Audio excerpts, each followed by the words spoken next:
আমরা সুখের জন্য সারাদিন দৌড়াই, সুখ কিন্তু আজ পর্যন্ত আমরা কেউ চোখে দেখি নাই।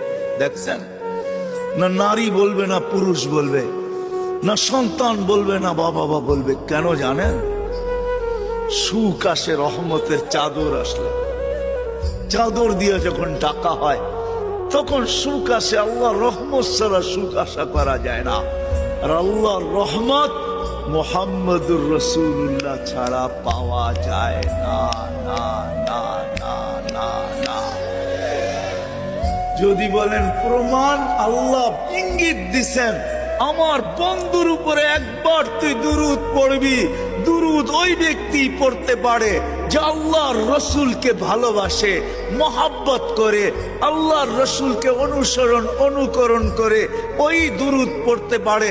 আল্লাহ বলে একবার পড়বি 10টা রহমতের চাদর দিয়ে